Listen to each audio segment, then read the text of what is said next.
Dans la matinée du 11 septembre 2001, 19 hommes armés de cutters, dirigés par un homme sous dialyse depuis une caverne forteresse de l'autre côté du monde en utilisant un téléphone satellite et un PC portable, ont réalisé la pénétration la plus sophistiquée de l'espace aérien le plus protégé au monde. S'emparant des passagers et des pilotes, tous d'anciens pilotes de chasse, de 4 vols commerciaux qu'ils détournèrent de leur route pendant plus d'1 heure, sans jamais avoir été inquiétés par un seul chasseur d'interception. Ces 19 pirates, religieux fondamentalistes dévots qui aimaient boire de l'alcool, sniffer de la cocaïne et vivaient avec des stripteaseuses, ont réussi à abattre 3 immeubles à l'aide de 2 avions à New York. Cependant qu'à Washington, un homme incapable de piloter un monomoteur Cessna a été capable avec un 757 de faire une boucle en descente de 2400 mètres à 270 degrés pour arriver en parfait azimuth et percuter le Pentagone au niveau du bureau des analystes du budget ou des employés du ministère enquêtaient sur le mystère des 2300 milliards de dollars que Donald Rumsfeld, secrétaire d'État, avait annoncé manquant des coffres du Pentagone dans une conférence de presse tenue le jour précédent, le 10 septembre 2001.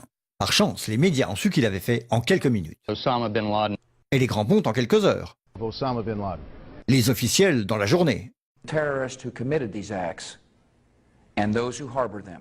Et les preuves sont littéralement tombées dans la poche du FBI. That a hijacker's passport was found blocks from the World Trade Center crash site, if you can believe that. Mais pour une raison ou une autre, des conspirationnistes fous ont demandé une enquête sur la plus grosse attaque perpétrée sur le sol américain de toute l'histoire. Cette enquête a été retardée, sous-financée, sabotée, en conflit d'intérêts et menée secrètement du début à la fin. Elle était basée sur des témoignages obtenus sous la torture et dont on a détruit les enregistrements. Elle n'a pas mentionné l'existence du Building 7, Double Danger, Pletch, Sybil Edmonds, Ben Laden et la CIA, et les manœuvres militaires simulant des avions détournés et jetés sur des immeubles menés au moment précis où c'était en train de se produire. Elle a été trompée par le Pentagone, la CIA, l'administration Bush.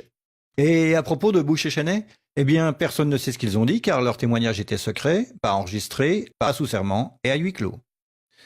Ce n'était pas important de chercher qui a financé les attaques, car cette question a peu de signification pratique. Cependant, la commission d'enquête du 11 septembre a brillamment répondu à toutes les questions du public, excepté la plupart de celles posées par les familles des victimes, et a pu pointer les fautes des personnes responsables, bien qu'aucune n'ait perdu son boulot, déterminant que ces attaques étaient dues à... failure of imagination. Parce que... Nobody in our government, at least, and I don't think the prior government that could envision flying airplanes into buildings. Excepté le Pentagone, la FIMA, le NORAD et le NRO. La DIA a détruit 2,5 téraoctets de données sur Double Danger, mais c'est ok car ce n'était probablement pas important. La SEC a détruit les données sur l'enquête concernant les délits d'initiés avant les attaques. Mais c'est ok car la destruction des données relatives à la plus grosse enquête de toute l'histoire de la SEC fait partie de ses routines d'archivage. Le NIST a classé secret son modèle mathématique utilisé pour l'effondrement du building numéro 7. Mais c'est ok car le révéler aurait compromis la sécurité publique. Le FBI a argué que tout ce qui concerne leur enquête sur le 11 septembre doit être tenu secret. Mais c'est normal car le FBI n'a probablement rien à cacher. Cet homme n'a jamais existé, et rien qu'il ait dit ne mérite votre attention. Si vous dites le contraire, vous êtes un conspirationniste paranoïde qui mérite d'être mis au banc de l'humanité. Comme lui, et elle et lui. Ben Laden a vécu dans une grotte forteresse des montagnes d'Afghanistan, mais il a pu s'échapper.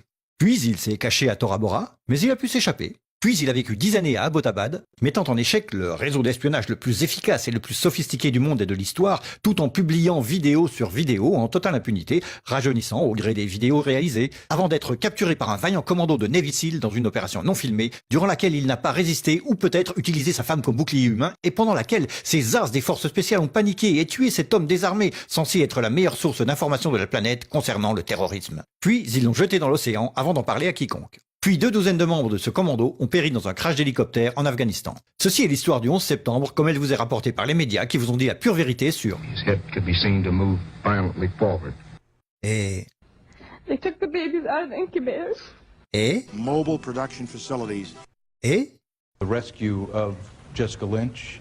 Si vous avez un doute sur cette histoire, vous êtes une chure de rat, un paranoïaque, un cinglé, vous détestez les chiens et les enfants et vous serez conspué par le monde entier. Si vous aimez votre pays et la liberté, la joie, les arcs-en-ciel, le rock, les chiots, les tartes aux pommes et votre grand-mère, alors vous n'émettrez jamais le moindre doute sur aucune des parties de cette histoire, à personne, jamais.